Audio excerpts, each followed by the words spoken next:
Come out with us and play, love your London, have a banana. Welcome to the third instalment of our journey around Bayswater and Notting Hill. In today's episode of Love Your London, we'll be walking the length of Portobello Road, talking about its famous market and stalls, its history, the pubs, the cinema, the quirky shops, music venues, former famous residents. Plus, we'll be continuing to look at the area's connection with counterculture. Since we are starting at the south and working our way north, we are starting off at the local tube station. So, it's time to check out Notting Hill Gate. Hello, and welcome to episode number 3 of our series on Bayswater and Notting Hill. This is the Portobello Road area over there. Unfortunately, like the previous 2 episodes, this is not a very nice day. So we are going to get a little bit wet.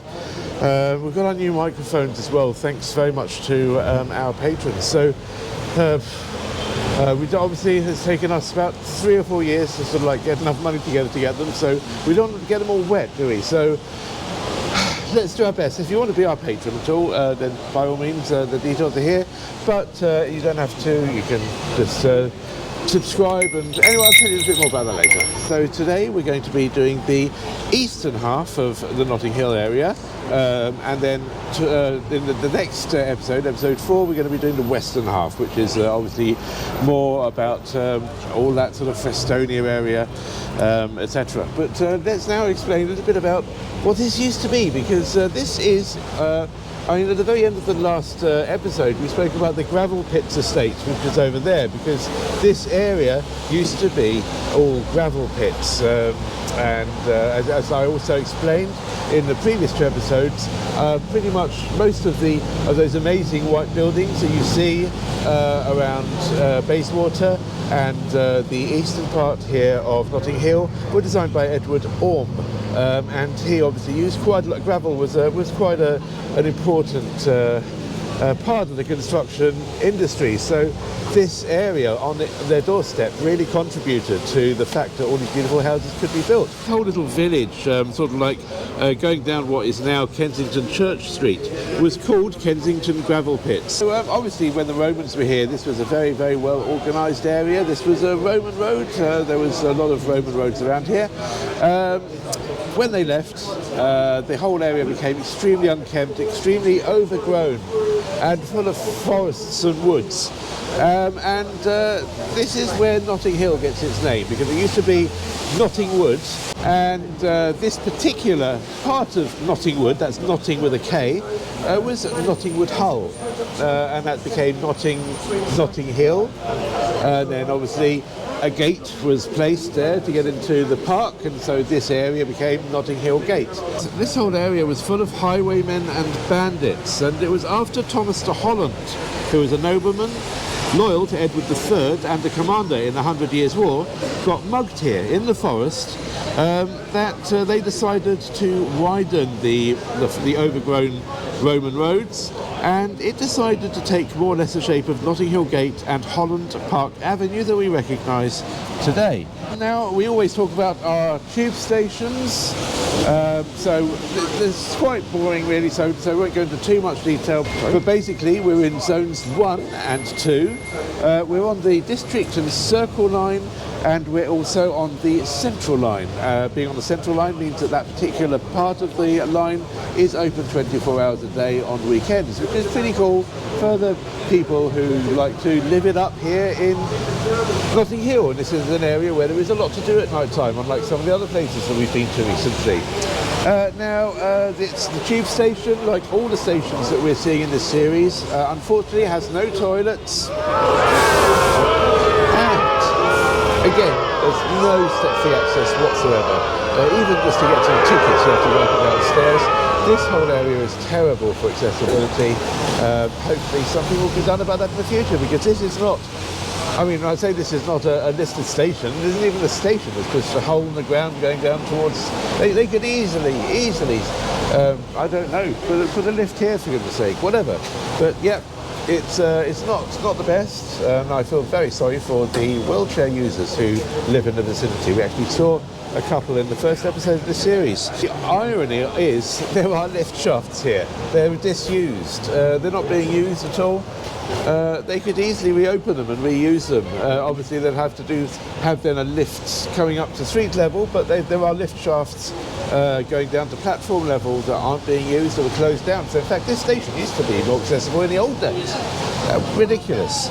So we're now going to go up towards Portobello Road. We're going to go up there and then take a sort of like veer towards the northwest and check out Portobello Road Market. We're going to be doing the whole of Portobello Road Market today. Well, when I say the whole of it, we're going to be going down. Today's a Friday, so Friday is the Antiques Day. The best day to come if you want the whole market experience, although it's extremely busy, is the Saturday, because Saturday all 5 parts of the market are open. Today, Friday, only the antiques area and a few little stalls of cat will be open as well. So we'll have a look at the antiques, and we're going to be going backwards and forwards as we go up Portobello, going down the various side streets, because there's so many famous people who used to live here, so many interesting things that happened here, a lot of music history. The actual history of the market itself is quite fascinating, set up really by 2 women. The first being the very first antiques shop in the area, and the other being someone else who they both got plaques, and the other one being someone else who sort of like turned this into an antiques area. We're now on Portobello Road, as you can see. Now the word Portobello, you will notice, sounds a little bit Spanish. It's actually from Panama. So it was a town in Panama which was taken from the Spanish by Admiral Edward Vernon in the Battle of Portobello in 1739 during the War of Jenkins' Ear. And it's actually a small part off Portobello Road further up named after Edward Vernon. Obviously there's a road here before the battle took place, but it was called Green's Lane. It was just a country path really which would take you from here to Kensal Green. But in 1740, 1 year after that battle, it was renamed Portobello Road in its honour. And as I was saying earlier, there is a market on this road of some sorts every single day of the week apart from Sundays. Today is a Friday, so it's an antiques day. Saturday you get the whole lot. There's so many famous people who used to live around here. Here's George Orwell, novelist and political essayist, lived here. Not all the celebrities and people who lived in this area are of the calibre of George Orwell. There's quite a few from pop culture as well. No less impressive, of course, in their own fields. As you know, I'm a huge Clash fan, so I place Clash pretty highly when it comes to culture. That will come as a huge anger to some viewers maybe, but just to say there's number 5. That is where Mick Jones from The Clash moved in the spring of 1979 with his then girlfriend Viv Albertine from The Slits. But unfortunately they broke up a couple of months later and he ended up quite heartbroken. And there you go. That's all there is to say about that. But it's still interesting, isn't it? Just to see the different spectrum of people who lived here. And you'll find when we speak quite a bit about the Clash in the next episode when we go to Frestonia. This whole area has been a hive of counterculturalism. We're going to be talking also about Greg Sams as well, and his brother Craig Sams in this episode, and especially in the next episode, and also do a special with him as well. He was here at the end of the 60s and the 70s and the 80s and the 90s. He's still here. But talking about all the extraordinary changes that happened then, the whole hippie free resistance movements and all that sort of stuff. It's fascinating. Let's carry on up the road. And talking about celebrities, some may even be mythical. We don't really know, because what the hell is this?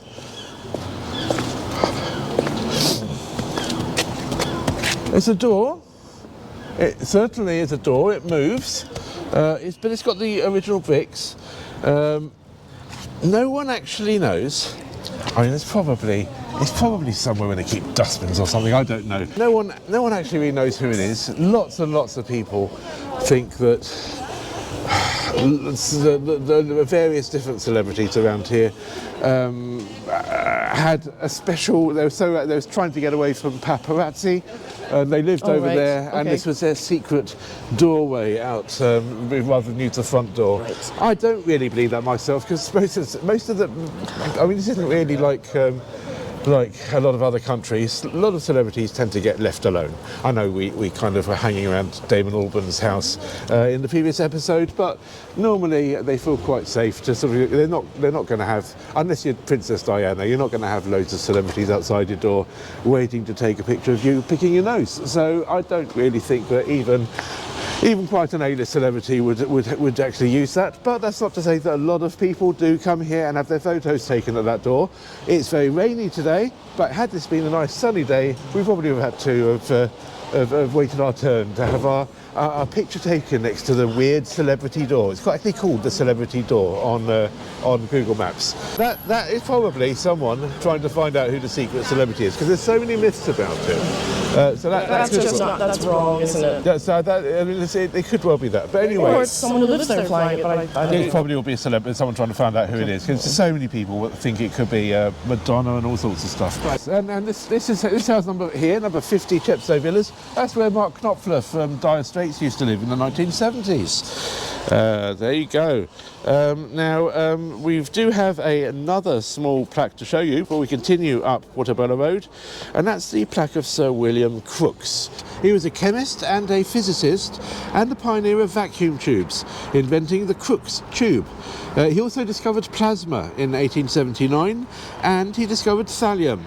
Though interestingly, in spite of his great scientific brain, he was also a firm believer in mediums and spiritualism, studying the mediums of the time and genuinely believing that they really did have supernatural powers. There was a huge sort of like New Age community here that started really back in the 60s and 70s and still going strong today. We'll probably bump into a few of them at some point. But let's go back to Portobello Road. Oh, it's so cold. I can't look. I'm tears coming down my eyes. By appointment to Queen Victoria, the best value in the British Isles. It's starting to rain quite a lot. It's also freezing cold. Oh, it's hail. It's hail. It's -4 degrees, by the way. That's how much commitment we have. We're now just going to have a look here at number 19, Denby Terrace. Maybe we can then hide under a tarpaulin or go into a bar, but I just wanted to show you very quickly number 19 because, well, I have no idea why they want no photos on social media. Who are they?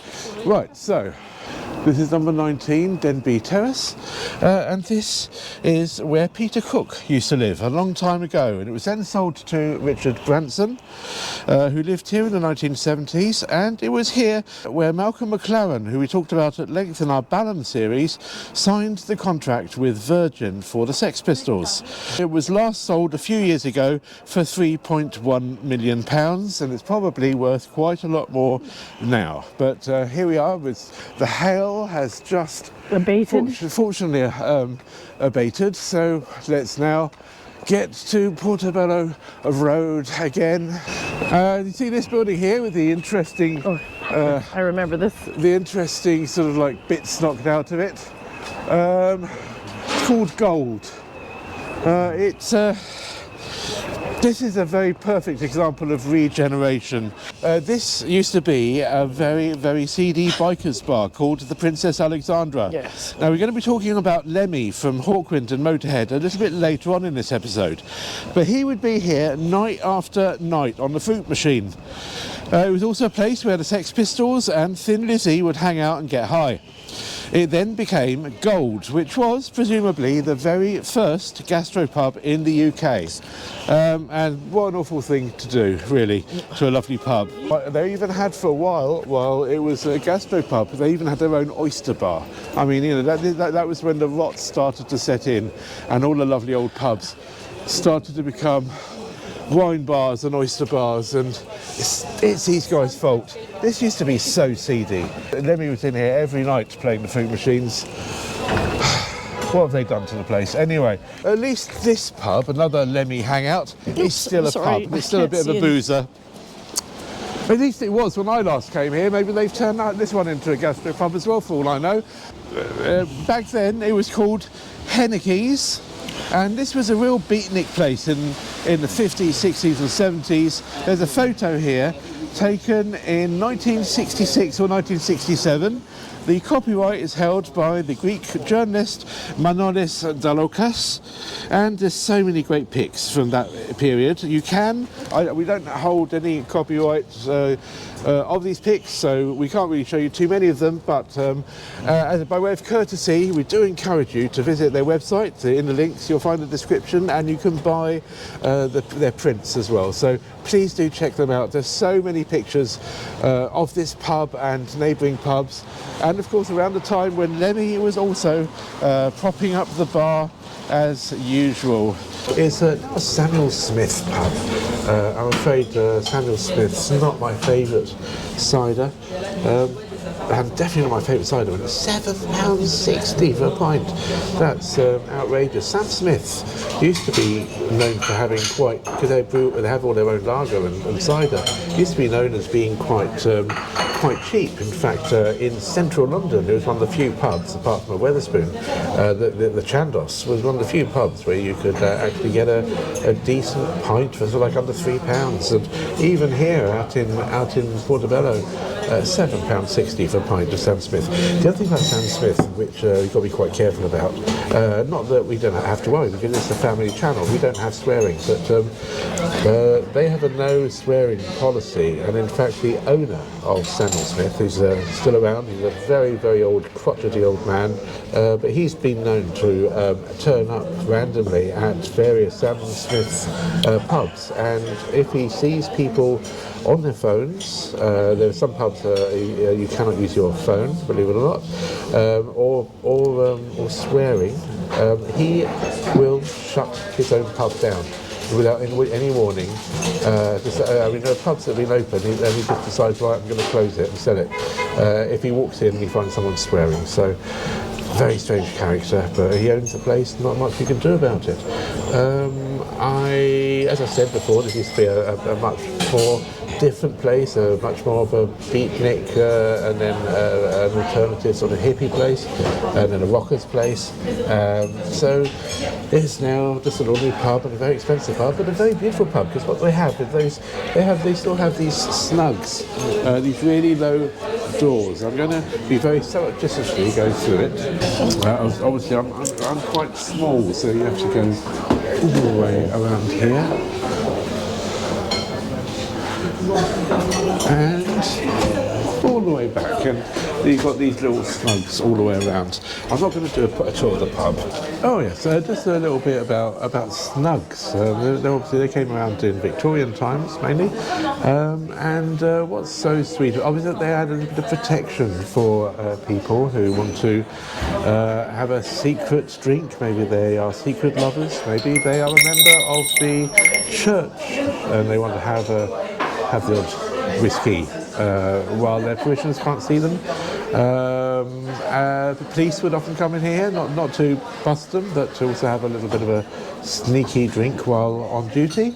Now you've got a bar here, but before there wouldn't actually be a bar there. And those little small doors would be used by the landlady or the landlord's children to take orders from the people in the snugs. That's why there's such small doors mainly. I mean, obviously it does increase the privacy, but obviously it didn't need to be that tall, because the serving staff tended to be the children of the landlady or landlord. It's even too low for her, but there you go. But she's not one of the children of the landlord, who are the ones who would serve in here normally. We just want to show you here the blue plaque of June Aylward. She was the very first person to start an antiques shop here on Portobello Road, 1891 to 1965. And there's a little blue plaque up there for her. This market has really been, women have been the inspiration to create this market. I'd say June Aylward started the first one. Jane Aylward had had the antique shop here from 1950 onwards. But Susan Garth is the one who actually really turned this into a going concern for the antiques industry. I'll just carry it. Because then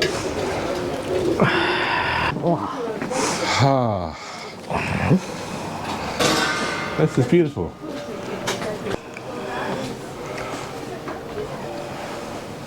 Lovely. The Red Lion Arcade. This is one of the main parts of the market. There. I love that old TV. Okay. It works. Would you take that? It works. Yeah. And actually, just look at. How do you know it works? Because he's probably plugged it in. How is it? It works. Did you say it? It works? Yeah. it works. We tested it. Wow. How much is it? £250. How is it with the digital channels? Very nice. How does it? It doesn't obviously doesn't pick up TV these days, does it? Because It's got the antenna. it's got an antenna, but we don't have TV through the aerial anymore, do we? Or It's got cassette player, everything. got a cassette Yeah, player? be careful. And the TV works. I'm waiting It for picks my up. husband. Oh, okay. Thank you. I'm just having many times. I've lived here most of my life, Connected aerial. I didn't know. but it's that very you hard to could get still do around. You that. have to go. No, I thought you need a. Yep. You need a box, though, a little box, though, to Yeah. make it work. Do you not? No, it just works. Right, okay. That's really weird. Apparently it still works. Well, I didn't think you could get a signal through an aerial without a sort of one of those set-top boxes or something like that, connected via an HDMI cable, which obviously that won't have. This area of Notting Hill has been well known for contributing to the movies, and in 1971, Walt Disney's Bedknob and Broomsticks, starring Angela Lansbury, mentions the antique market here in one of the songs, which unfortunately was an anachronism since the film was meant to be based in 1940, long before the area was known for antiques. There is, of course, a much more well-known movie called Notting Hill, starring Julia Roberts and Hugh Grant. The locals are really quite fed up with this, so we're not going to dwell too much on it, but this here is the location of the, in quotes, travel bookshop, which in the movie is where the character played by Hugh Grant works, with the interior recreated from another real-life bookshop we'll be visiting later. At the time, in fact, this shop was called Nicholl's Antique Arcade, and funnily enough, you can see the name Nicholl's in the movie here, but sadly this has now been painted over. After the movie came out, the antiques shop became a furniture shop called Gong, and now it's full of tourist tat. And though it's not a travel bookshop, not now nor ever, they've rather cheekily called it that. And they even use the same typeface and colour scheme as the movie, just to bring in the tourists, of course. It's a bit cheeky, though. Now, just over there, we can see a pub called the Duke of Wellington. But if you look at the top, you'll see it actually says Finch. This, of course, was yet another hangout for Lemmy and for the Sex Pistols as well. Mark Knopfler was in here loads. As you know, he just lived just around the corner, not far away. It still has strong connections to music because, as you know, at the end of, or towards the end of the last episode, we showed you where Adele had her first gig. That place that has now been closed down. This is actually where she signed her first music contract in this pub, her first recording contract. But as you can see, it's now called Duke of Wellington's, but it's still a proper bona fide pub. Obviously, probably a lot less grimy than in the days that Lemmy used to frequent it. Here we are at the Electric Cinema. Lovely old building, this. Absolutely fantastic. Look at this amazing building. It was built in 1910, and it's a grade 2-star listed, and it's done in the Edwardian Baroque style. Now, it was the very first, well, one of the very first cinemas in Britain to be opened specifically to show moving pictures in. and it was run by a German man. But after Arundel Gardens was hit by a bomb dropped by a Zeppelin during World War One, there was a huge mob that attacked the cinema, thinking that the German owner had somehow signalled to the Zeppelin from the cinema's roof. Now, obviously, when the cinema was in its heyday, it was long before the talkies had been invented, and when the talkies came out, it started to lose quite a lot of clientele because they weren't able to play any sound here at the beginning. But they soon obviously worked that one out. Now, it got quite run down in the 1930s. In fact, so did this whole area. And during this period, the cinema used to be known as the Bug Hole. Obviously not now, it's absolutely pristine and beautiful. Now, in the late 1940s, a very controversial figure used to work here as a projectionist, and that was the serial killer John Christie. Now, we're going to be talking about him quite a lot in the next episode when we visit 10 Rillington Place. So that's something to look forward to, isn't it? In 1983, this cinema also appears on the front cover of How Old Are You?, an album by Robin Gibb of the Bee Gees. You can see it on your screen now. If you wanted to buy that album, you can use our affiliate link, and all the information is in the description below. That also all these sort of things sort of help towards our channel. We get we actually made £20 this year from our affiliate links, so thank you for that. Obviously, if you want to help us via Patreon or subscribe, so that doesn't cost you anything to subscribe to our channel. Remember to hit the like button and also share these videos, because that's how we get well known, and we desperately want to have more viewers. Now, there was actually a film that was shown here quite a lot in 2006, which was an award-winning 20-minute documentary called Portobello: Attack of the Clones. And it was a criticism of the gentrification and the high prices that had turned Portobello from a beatnik countercultural paradise into just another clone. The irony is, of course, that the cinema itself became very much gentrified in the years since then. Right, so we just talked about the fake travel bookshop down there. We're now going to look at the real travel bookshop, whose interior was used for the film set. Okay, so now at the moment, this place here is called the Notting Hill Bookshop, but at the time of Notting Hill came out, it was called the Travel Bookshop. And as I said, they replicated the interiors. There's always a lot of people queuing to come inside here. Hello.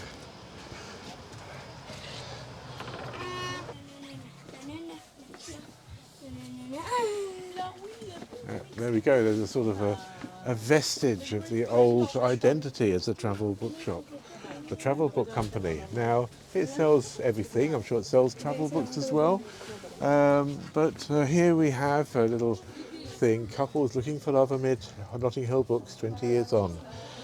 Soppy grins, Harry and Meghan pull off Hugh Grant and Julia Roberts' look of love from the famous '99 movie. There you go.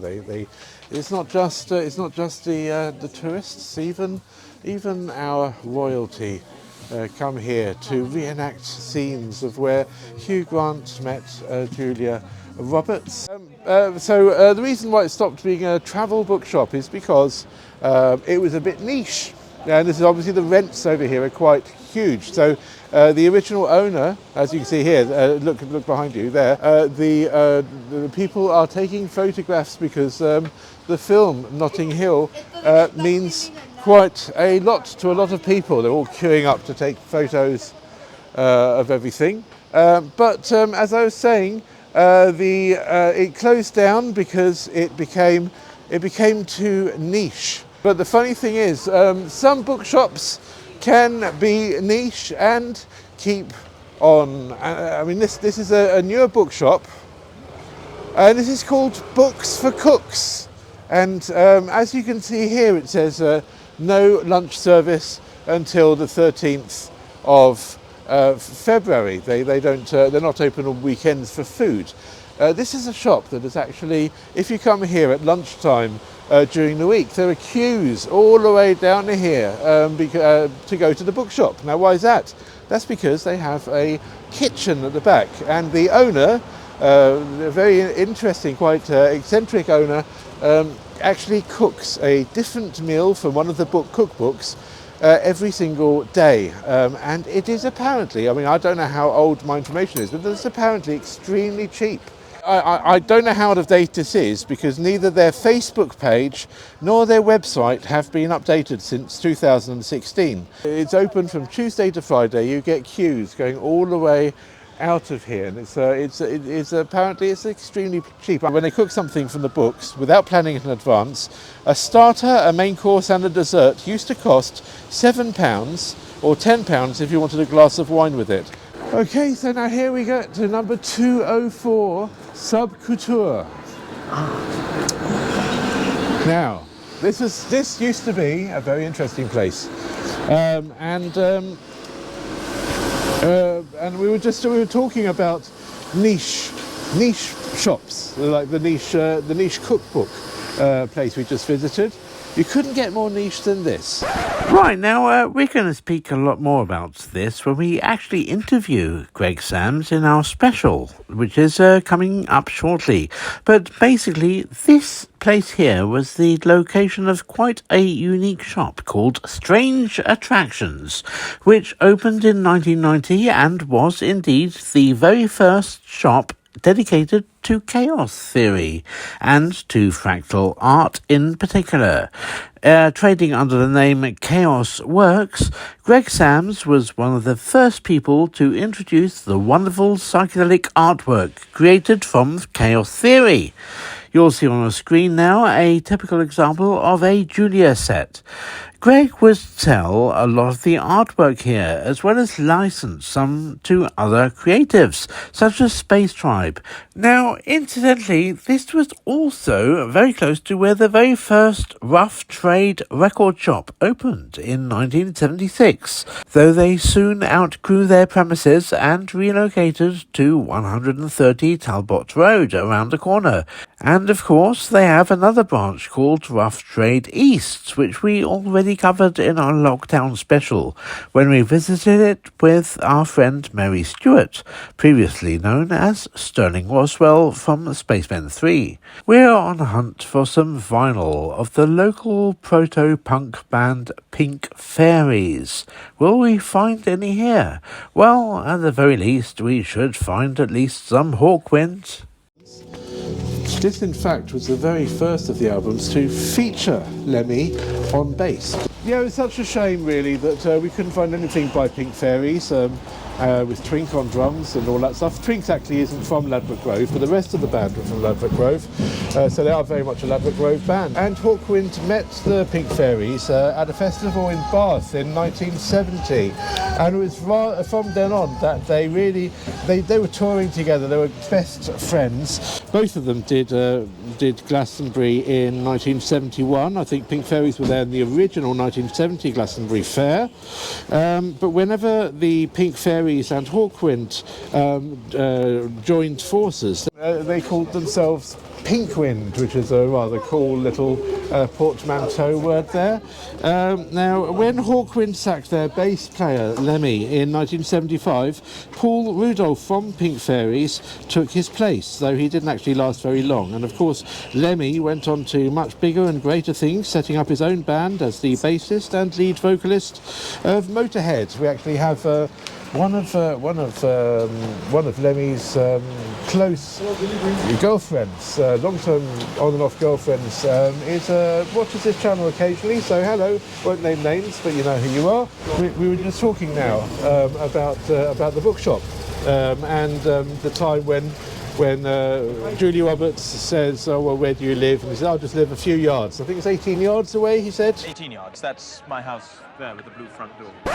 As we said earlier, a lot of the locals are completely fed up about this blue door, so we have decided to pull our commentary on it. Love Your London is, after all about the dusty corners of London, and certainly not about tourist traps like these. All you need to know is that this is where director Richard Curtis actually lived, and it features quite heavily in the movie, which somehow makes it really interesting for those type of tourists who are somewhat lacking in grey matter. It's not the real door. The real door was auctioned off for charity, and Richard Curtis then put another blue door up there So that's why it's still used. They seem really obsessed about doors in this area. We've had that mysterious secret celebrity door. We've had the blue door. It's not the only door that we're going to visit on our little sage draw around this area. Right, so that amazing church you're looking at there, that's the All Saints Notting Hill Church. It's really interesting. They started work on it in 1852, but it took 9 whole years to build. Now, I know that sounds not that long if you're from Barcelona, where they're still building the Sagrada Familia, but it's quite a long time for a church in London. Now, the local residents were so fed up with this being pretty much a building site for 9 whole years that it became known as All Sinners in the Mud. Great name, an epithet which it actually kept for many, many years, long after it was built and finally opened in 1861, after £25,000 was spent on its build. Now, £25,000 in today's money would have been about £4 million. So that gives you a rough idea of how much money it cost to finalise the project. And when it opened, it didn't even have a spire. The spire actually came a lot later. Now today it is listed, it's been grade 2 star listed since 1949 in fact. It was hit by 3 bombs no less, one in 1940 and 2 in 1944. So now it's a real shame that they never listed the church hall, because which was actually right next to it, because that was demolished. But it was a very important place in the whole psychedelia scene of the 60s and very early 70s. It was demolished in 1972. This is where John Hoppy Hopkins held the London Free School Sound and Light Workshops, and where Pink Floyd Sound would have their very first early gigs from about 1965 onwards. In fact, it was here where Pink Floyd dropped the sound bit from their name. A few years later, in 1969, Hawkwind had their very first gig here. They hadn't even chosen the name yet, calling themselves Group X. And it was yet another cornerstone for the vibrant alternative culture scene that this area was becoming so famous for. The vicar actively encouraged it. In fact, he was known as the hippie vicar because he used to love having all these parties here and these weird long-haired freaks in the church hall, which is no longer there. So sad. A huge loss to the community, and of course when it closed the community were absolutely distraught, so they set up to build a new venue. We'll be talking about that when we get to the Westway flyover, because underneath the flyover they ended up building something that did, I guess, but it was obviously it had none of the soul and character of the church hall here. But there is music just around the corner from here. We're just going to show you right now something called the Tabernacle. This is a great music venue. It's still used for music. And during the Notting Hill Carnival in 1971, as you can see there on your screen, there's a mask that gives you a good idea that this place is very much tied in with the carnival and the Mass for Masquerade. This is the place where Hawkwind had their very first gig with Lemmy during the Notting Hill Carnival in 1971. This beautiful building, it's grade 2 listed. I'm surprised it's not grade 1 listed, to be honest. It's absolutely gorgeous. It was built in 1887.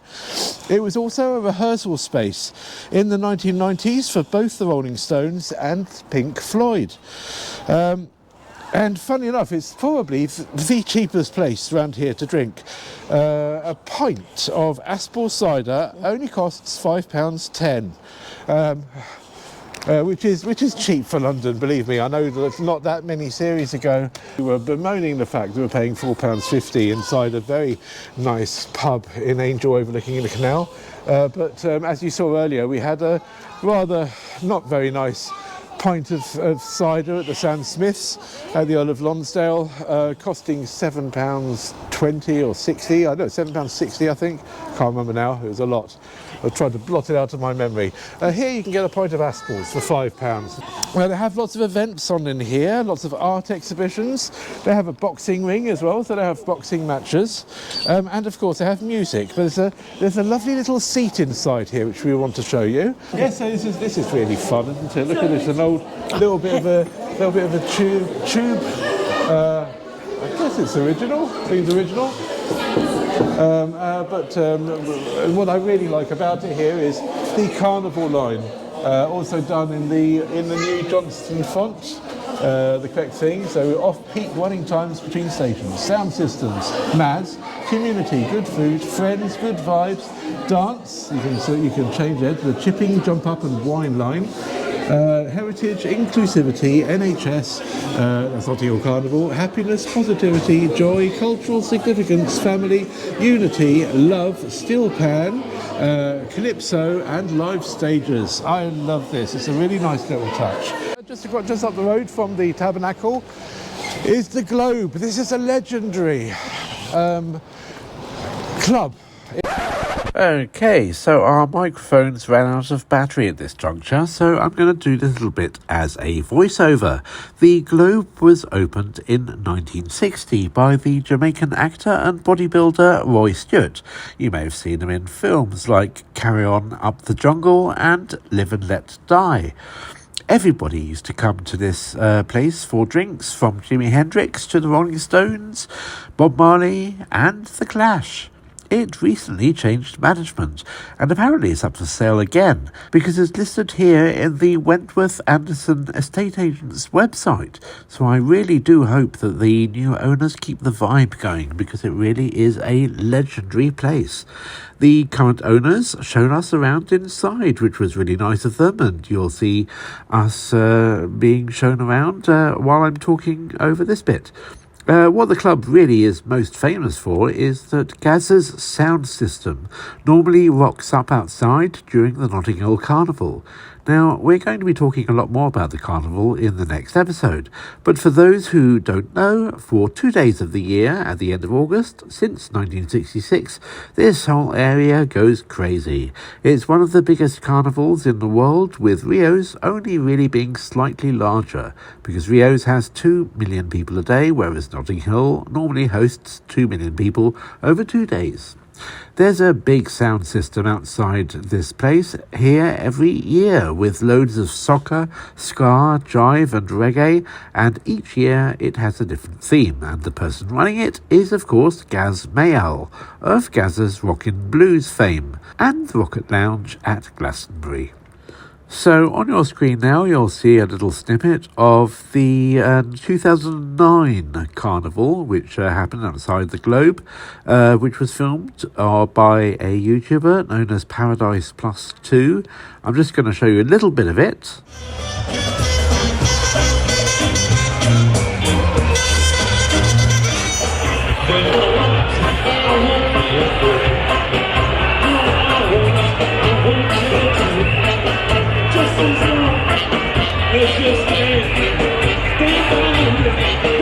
And just before we gave up on that day's filming, we finished up on nearby St Lukes Mews. Number 4, which you can see on your screen now, was sadly where Paula Yates, former wife to Sir Bob Geldof, died from a heroin overdose at the age of just 41 in the year 2000, with 10-year-old daughter Pixie in her arms. On the Tube, we try always to give both sides to every story, because we like to think that we're being fair to minority groups. For instance, we're on Channel 4 and we're fair to everyone, and I think it is, after all, a very serious programme in many ways, because we give a chance to lots of bands that wouldn't have otherwise had a chance, A tragic story that happened just 3 years after Paula's new partner, Michael Hutchins from In Excess, had died from autoerotic asphyxiation in a hotel room in Sydney. And we returned to St Lukes Mews to continue filming a few days later with our batteries fully charged. Oh, that's better, isn't it? It was It's 5 days later. We're still back here on the Mews where Paula Yates tragically lost her life. But 5 days later, we've had a horrible weather the last 5 days. It's been really solid rain. This is the first day that we can sort of like complete this episode. It's such a labour of love. I mean, there's just so much work goes into these 72 pages, 24,000 words. More than that now because we've added a few in the last 5 days. I'll say though, one thing about this area I've noticed, there's a lot of dog poo everywhere and it doesn't get picked up. I don't know why, but people just don't seem to pick up after the dogs here. Whereas in Barking and Dagenham, which is where we went, it was pretty spotless. It was like, we didn't see any dog stuff anywhere. Not where we went anyway. But anyway, so now as we pass by these Instagrammers, we've got a little thing to tell you about the next corner. Here we go. Yes, this is an area where people do like to come and take their photos because it's such a picturesque little place. But we're going to be talking first of all, now, as you know, this place seems to be quite fond of doors for some reason, especially coloured doors. We saw the blue door earlier on, and we saw the weird, mysterious door as well. And as you can see right down here, the continuation of St Lukes Mews, each door has got a different colour. We're going to now be talking about this yellow door over here. This is the Little Yellow Door Bar and Restaurant. This place is, well, it used to be where Mangrove was. In 1968 by a Trinidadian called Frank Critchlow. And this is where a lot of local black people would hang out and eat delicious Caribbean food. Bob Marley, Sammy Davis Jr., Diana Ross, Nina Simone, but it was also constantly raided by the police, supposedly looking for drugs, but really just looking to cause trouble and have an excuse to beat up a few local black people with zero evidence. It got so bad that on the 9th of August 1970, 150 people from the local black community marched on the local police station, where scuffles broke out and 9 people were arrested, including Barbara Beese, who you can see here in this wonderful photo of her holding up a pig's head. Anyhow, they were tried and the case was immediately thrown out by the magistrate at that time for zero evidence, and basically they stated that the police were unable to differentiate between black radicalism and criminal intent.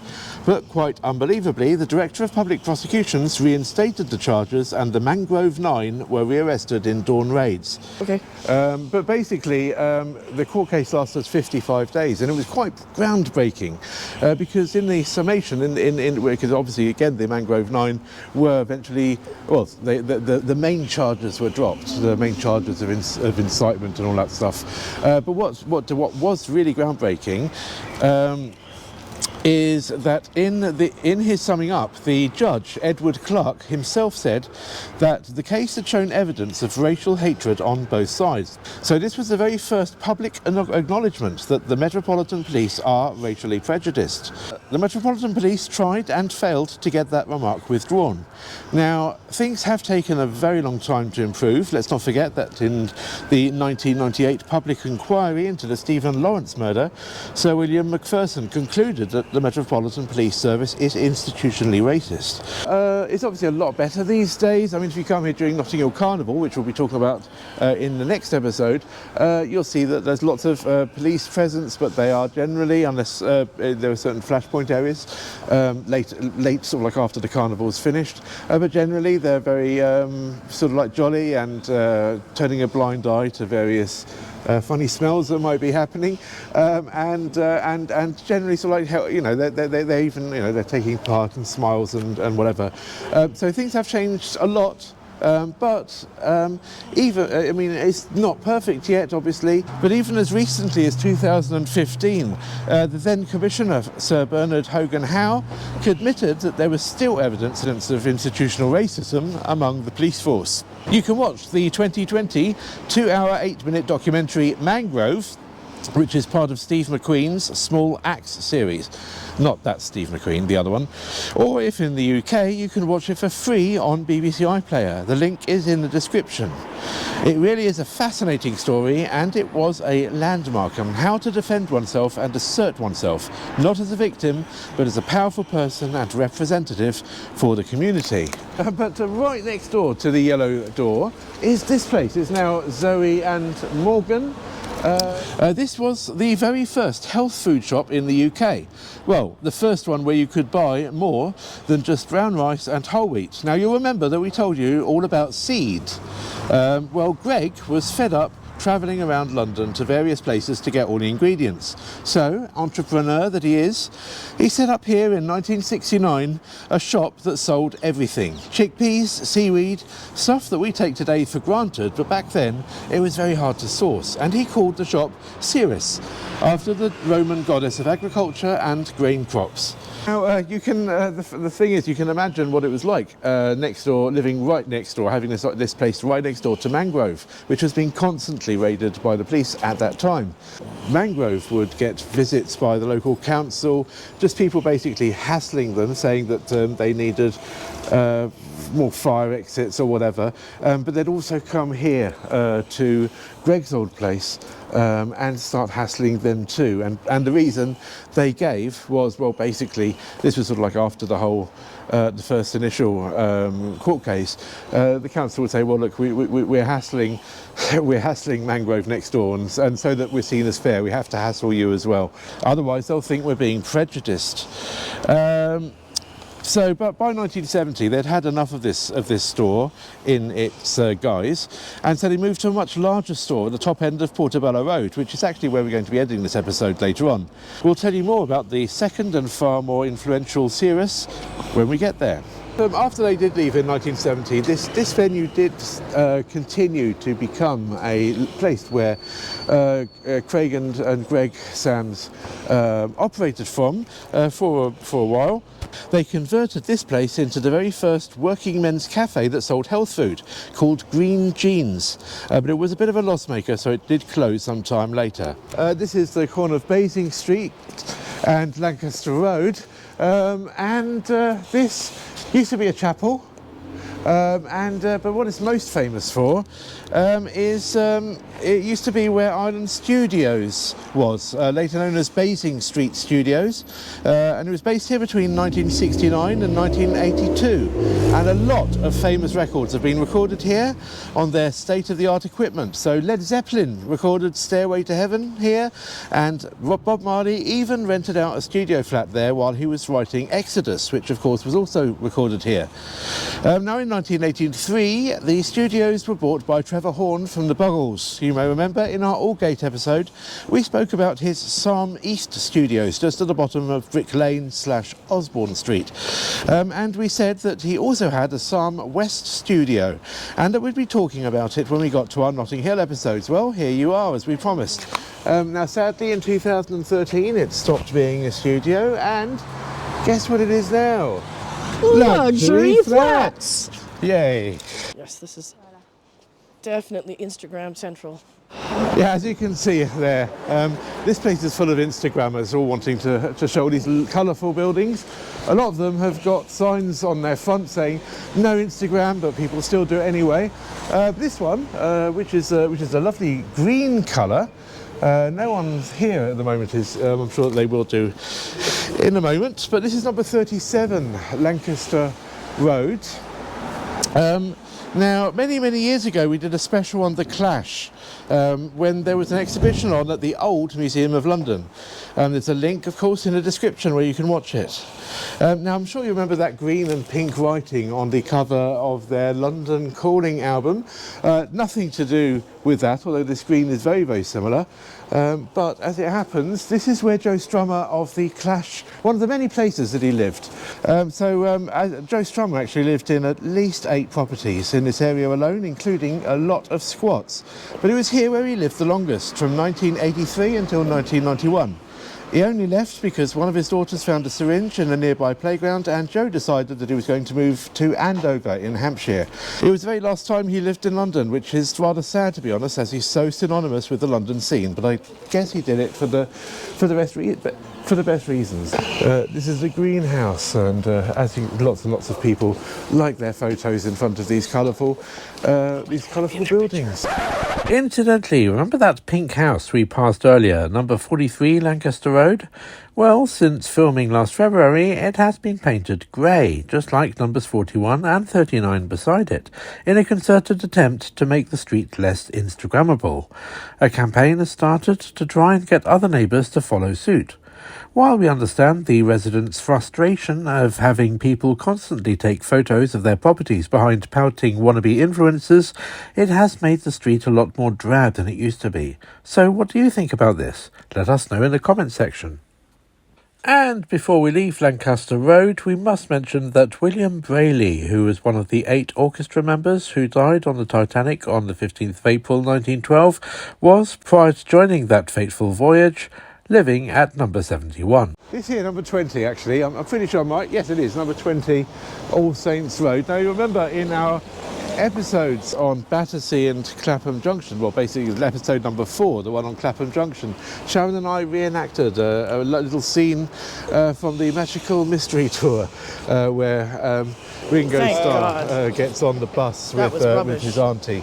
Funny enough, there's another scene here. We're not going to reenact it, don't worry. Thank God. That was rubbish. This, in fact, is now, as you can see, a curtain shop, but it used to be a junk shop. And there's a scene in the Beatles movie A Hard Day's Night where Ringo Starr is trying to escape from fans, and he runs into the shop and buys a hat and a raincoat to disguise himself. All very silly stuff, but if you're a Beatles fan, like I'm a Beatles fan, then those things are quite sort of interesting. We're at number 40. Now, it's not a blue plaque, it's a nice sort of like grey plaque here, but as you can see it says W.H.Hudson, writer and naturalist, 1841 to 1922, in commemoration of the 150th anniversary of his birth. And you'll see also that it says Mario Campora, Ambassador, Argentine Embassy, and Charles A. Muller, Chairman, Anglo-Argentine Society. So what the hell is all that about? Well, this is obviously where William Henry Hudson used to live. He was an Anglo-Argentinian author and naturalist, and he used to collect bird skins in Patagonia for the Smithsonian Institution, and there's a couple of birds named after him as well. He wrote a lot of wonderful books on birds, but his perhaps most famous thing is writing a work of fiction based in Venezuela called Green Mansions, The Romance of the Tropical Forest. And he wrote that in 1904, and it was turned into a movie in 1959 starring Audrey Hepburn and Anthony Perkins. As you see your poster there on your screen.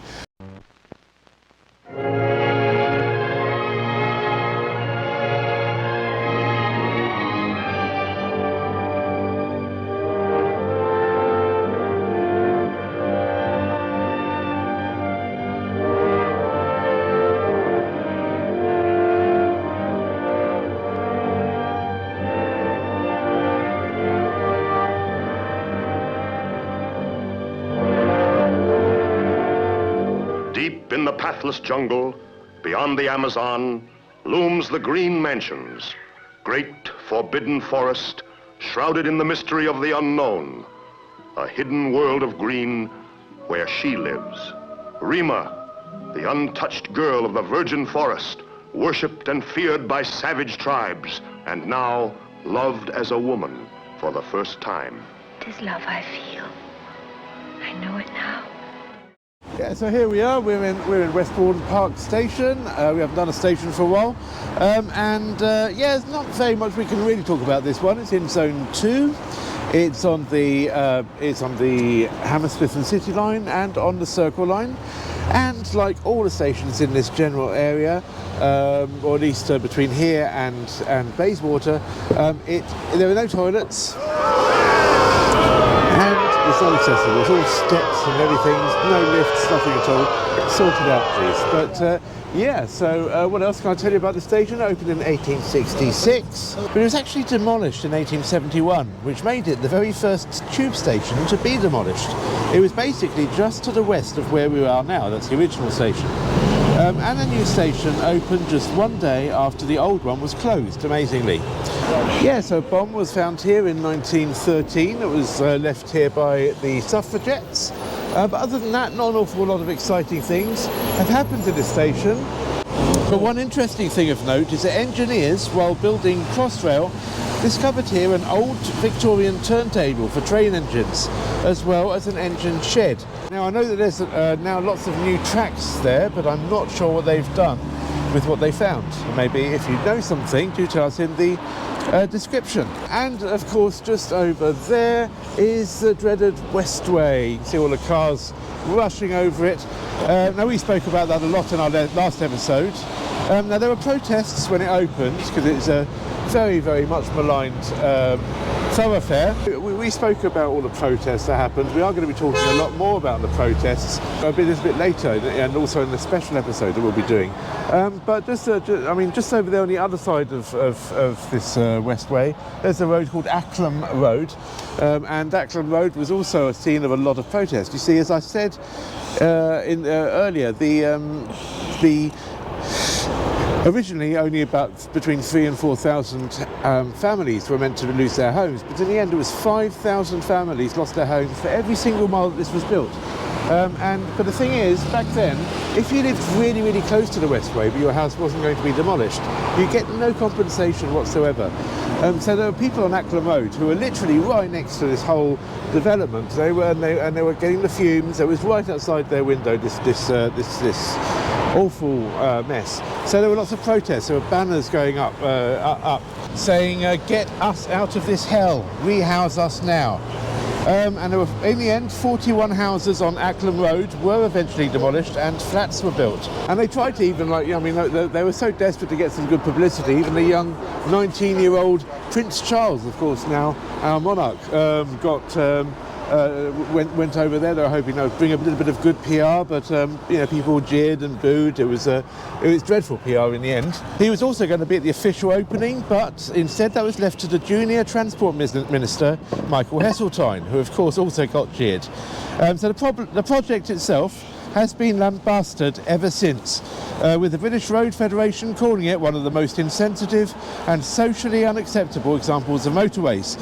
Funny enough, it's not even a motorway anymore. It got, a bit like Pluto, it got demoted as a motorway in the year 2000. It's now just a highway.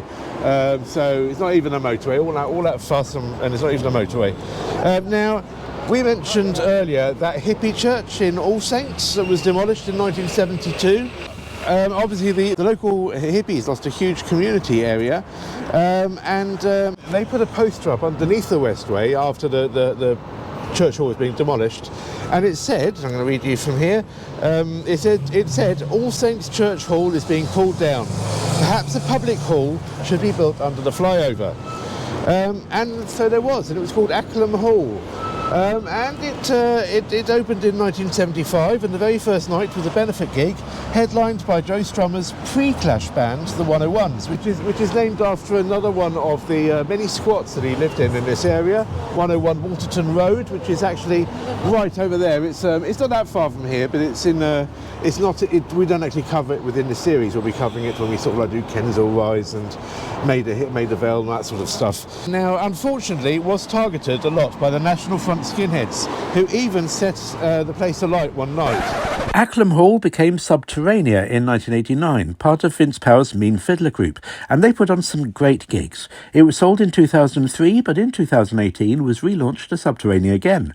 Sadly, however, the venue closed down again a couple of years ago, and now is a soulless blank canvas space used for corporate events and private hire called Acres. And with Vince Power having passed away last year, there's no hope for it being relaunched a third time. So London has lost yet another important concert venue. Awful shame. And a lot of free gigs have happened underneath that flyover, including by Hawkwind. And we saw in 2009 a great exhibition there called Mutate Britain. Well, it's between here and Portobello Road area. And it was curated by Joe Rush and the Mutoid Waste Company. So I'm sure if you've been to Glastonbury, you'll have seen sort of a lot of Joe Rush's amazing cyberpunk sort of post-apocalyptic machines walking around the festival, like that amazing mechanical horse and all sorts of stuff. And so basically, yes, he organised that whole thing. Now, Joe Rush has been very much involved in also quite a lot of stuff in this area. We're going to be talking about that later on. But we still have a tiny bit more of Portobello Road to show you, and a little bit more of the fascinating Greg Sands history. So follow us. Oh yes, no, this place used to be. No, it's out now. Ukai, got a very good reputation. This place as a Japanese restaurant, serves sushi, very much loved by the local sort of like the more sort of gentrified community that live here. This used to be a place where the local Greek girls and Spanish girls used to go and to try and pick up a nice young Jamaican man, apparently. But what we want to talk about here is R. Garcia and Sons, also known as Foods and Wines of Spain. Established in 1957, it is quite a stalwart among the local Spanish population because it's been here for so long. Now, back in the day when I first moved to London in 1989, I'd been living in Spain. You couldn't see like aisles of Spanish foods in your local Sainsbury's and Tesco's.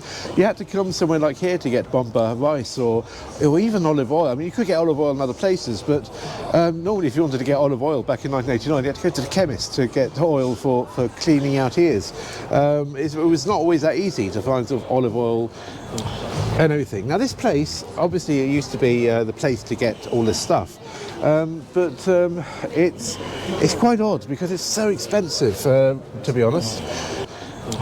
I mean, in there, a kilo of La Faliera rice will set you back £6.50 or £12.50 for the limited edition one. A litre of normal carbonell, olive oil, not extra virgin or anything, £19.675. And a small bag of pipas, sunflower seeds, just a small bag, £5.75. It's quite odd. It's a bit like a throwback, as though they're still the only shop selling Spanish food, so they can charge quite a high price. I don't really tend to go in there anymore. I don't need to, because I can get all that stuff from anywhere. £14.50 for that. £5.75, I think that's €1 back in Mercadona. That looks nice, that's £75 for 5 litres. These tins actually aren't, oh no, these tins are, yeah, so these tins of extra virgin olive oil, so that one's £32.50. That one's £25.75. Bottle of Mao, £2.95. I mean, that's the thing, you can actually buy these things in Sainsbury's now for quite a lot cheaper. Ah, Ophelia. Horchata. Yeah, and I do get it, because obviously, even though I can't buy this stuff, you can't actually buy feeds makes so easily in Sainsbury's. So if you're really fond of buying paellero valenciano, this particular carmencita saffron mix, you can buy other saffrons, of course, in Waitrose and wherever, but you can't buy that particular one. So if you are sort of like really, you got a real sort of nostalgia need, then I do understand. There we go. £4.50. How much are they in Mercadona? I can't remember. I think it was a euro and change or something. I don't know. Of course, they have to bring it. It depends on the. Look at these. Yeah, exactly.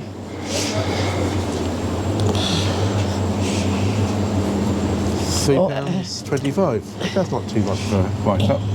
La piara, Sharon's favourite. Not really. It's comida para mascotas. 261 Portobello Road. It's now sort of like got a cannabinoid CBD sort of like dispensary thing.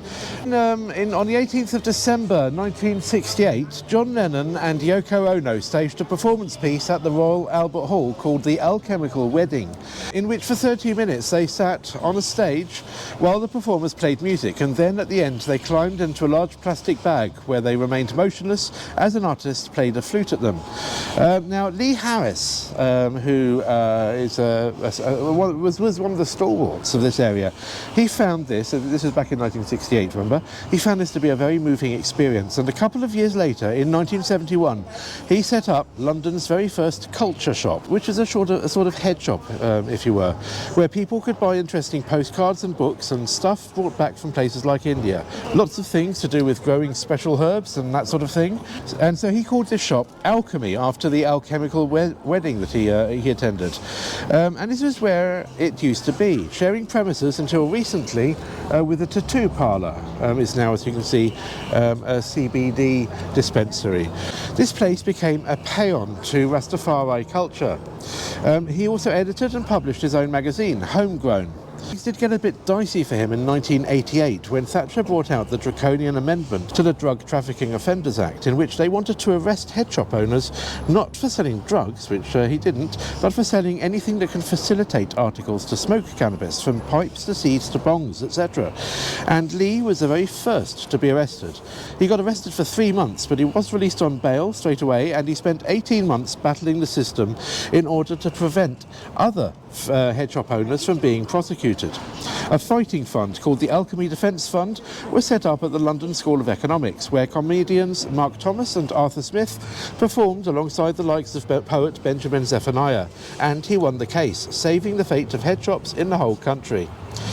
So from then on, he really battled hard to overturn the rules of cannabis in the UK, and in 2016, at the age of 80, he stood as London Mayor for the Cannabis is Safer Than Alcohol party. Now, everybody loved Lee. He had a beautiful speaking voice, sort of like he was originally from South Africa. He left South Africa because he was so disgusted about all the apartheid that was going on. He still kept a little bit of it, but it was a very, very, very posh voice. I've met him a couple of times, and he was just lovely to talk to, and you just wanted to hug him as soon as you saw him, really. Everyone loved him. So I'm honoured to be here and to be part of this great movement and to publish Europe's first dope magazine from 77 to 1982. And I say one love, and it's brought us all together, and I've met such magical people through the herb, the healing herb. And we will liberate cannabis. One love. One love. He sadly passed away in November 2023. I'm so glad that he lived long enough to see medical cannabis being finally legalised here in the UK in 2018. Now, of course, there are pharmacies selling proper full-strength cannabis all over the country. Even seen them advertised on TV and at tube stations. Although it's still not widely available on the NHS, unless for very, very specific reasons. But you can now, he would have been very happy that what he'd been fighting for all his life to get changed finally did get changed. Obviously, it helps, I guess, that the then Prime Minister's husband, Theresa May's husband, of course, owns most of the farms in this country. Just a few doors down, we have Portobello Health Foods. And it's quite great. It's great, really. It's still a health foods place, because this is where the second Ceres grain store moved to in 1970, after finding that the 1969 place on All Saints Road next to Mangrove was a little bit too much hassle. Brother Craig helped move everything, and they even set up next door Ceres Bakery, the very first 100% wholemeal and sugar-free bakery in the UK. And it was the very first place in the UK to do sourdough. Originally, it used to be an eel and mash pie place, I think. And business really started booming and booming, and people wanted to start making this food. Well, I mean, restaurants and shops wanted to start stocking this food, so they set up Harmony Foods, a huge distribution network. It became a massive company distributing to shops and restaurants throughout the UK and Europe, and we're talking hundreds of tons of food a week. Hundreds. That's not an exaggeration. We're going to save that story, though, really for when we speak to Greg Sams and in a special episode, and also when we talk about Preston Road in the next episode, because there is another Harmony connection there as well. There's a charming little video on Craig Sam's YouTube channel when the delightfully plummy accented Joan Thurkettle from the BBC visited Ceres in 1971 and spoke to Craig and Gregory. We'll only show you a couple of short snippets, but there's a link in the description so that you can watch the whole thing. Alternatively, you can wait until the clickable thumbnail at the end of this video, which is coming up very soon. Enjoy! This shop behind me here sells macrobiotic food. Now, macrobiotic food is eaten by people who believe in the unique principle. And the unique principle says that you can achieve happiness with the correct balance of yin and yang. What is yin and yang?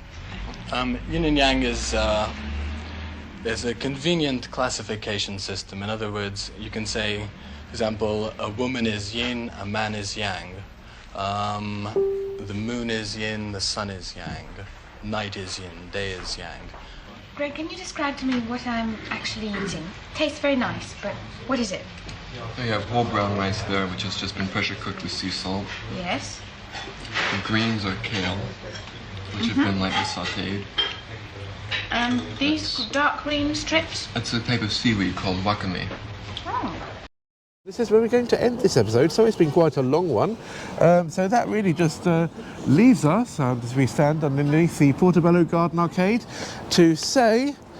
till next time! Bye! Excellent. While there will still be two specials on the area, one about the Grenfell disaster and the other about counterculture, with various interviews, including, of course, one with Greg Sams, there is still the western half of Notting Hill to cover, and it will be a much shorter episode than this one. So, next time on Love Your London, we talk about Ladbroke Grove, the Museum of Brands, the horrific 10 Rillington Place, the potteries and piggeries, the crazy story about Frestonia, the controversial death of Jimi Hendrix, more about Notting Hill Carnival, and, well, much, much more. So maybe it won't be that short of an episode after all. Till next time. From Acton Town to Wimbledon, from Brixton to beyond, love your London, have a banana.